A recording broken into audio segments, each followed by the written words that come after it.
Hello everyone. Once again welcome to our physics class. Hope you all are fine over there. I know that you are very much eager to study about physics. Let's start with the first chapter today. Our first chapter is physical world. As far as examination is concerned, this chapter is not much important. You can't expect much questions from this chapter.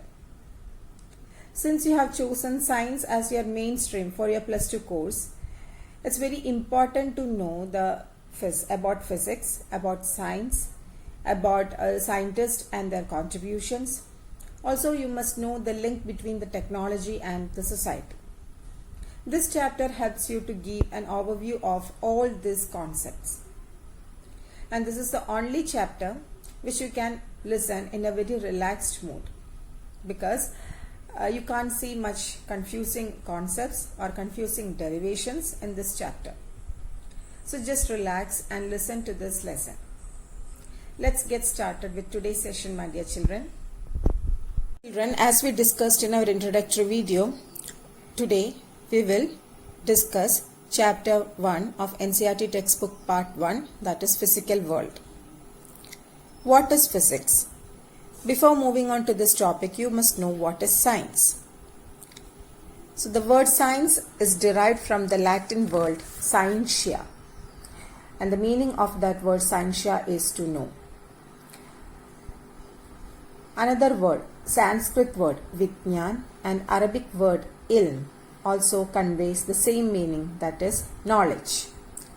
But the word physics has derived from a Greek word which is known as physis. The meaning of that word physis is nature or natural phenomena. And we know physics is a subject that deals with the natural phenomena. Most of the things that occur in nature is dealt in physics subject. Here the Sanskrit equivalent for physics is Bhautiki. Bhautiki.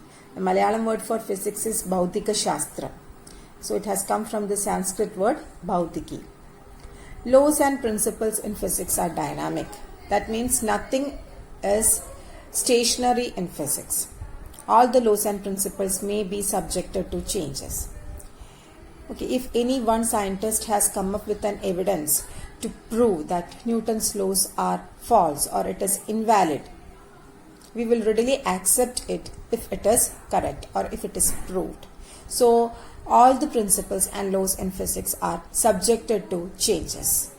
Physics are ready to welcome any change. Mathematics is the language of physics. If you want to score good marks in physics, you must be thorough with the concepts, with the basics of mathematics. Okay, then only you will be able to do most of the derivations and most of the numericals in physics. Branches of physics. So what are the different branches of physics? Mainly we have two branches. First one is the classical mechanics. Classical mechanics deals with the macroscopic phenomena. Macroscopic phenomena means one which is taking place at the laboratory atmosphere or in the terrestrial scales or in the astronomical scales. All this include the macroscopic phenomena. And under classical mechanics, we have subjects such as mechanics, thermodynamics, electrodynamics and optics. So what do you mean by mechanics? So you had studied Newton's laws of motion, equations of motion, gravitation in class 9 physics. Hope you remember all those concepts. So all those concepts comes under mechanics. Now thermodynamics. Thermodynamics is a branch of physics that deals with anything related to heat and temperature. The working of heat engine, the working of refrigerator, everything comes under the branch thermodynamics. Electrodynamics. So what is electrodynamics? Electrodynamics is something related to the charges and also the electrostatics. You had studied frictional electricity and also you had studied the magnetism, the force experienced by a conductor in a magnetic field. All those concepts come under electrodynamics. Next one is optics. Optics is something related to light. So you had studied the lesson light and also some natural phenomena related to light in your class 10 physics. Okay, reflection, refraction, everything comes under optics. Defects of eye. So all comes under the branch optics in physics. And the second important branch of physics is quantum physics. Quantum physics is also known as modern physics, and this modern physics deals with the microscopic domains such as atoms and nuclei. Our classical mechanics is inappropriate to handle this microscopic domain. So quantum mechanics or quantum physics is widely accepted to deal or to study about this microscopic domain. Next is interrelation of physics with other subjects. You can see our physics is related to all subjects like chemistry. It is related to chemistry. It is related to geology, and also physics is related to maths that we had already discussed. In chemistry also we come across many concepts of physics. Thermodynamics is there in chemistry, that electrochemistry, then anode, cathode, and the movement of electrons. All those concepts are coming in physics, and physics is also related to biology, because in the case of muscles there is a stress strain part, and all those things come under physics. Then physics is related to astronomy, that we have a branch like astrophysics. Then geochemistry, in geochemistry we come across some concepts of physics. Biochemistry also related to physics. So physics is related with most of the disciplines like chemistry, maths, geology, astronomy, geochemistry, biochemistry, and biology. Okay. Next important concept of this chapter is that unification and reductionism. So what do you mean by unification? Unification means explain diverse phenomena in terms of a few concepts and laws. So let me give you an example. From the example, you will get an idea of the concept of unification. Okay, so you had studied that when an apple falls to the ground, what is the phenomena behind that? It is gravitation.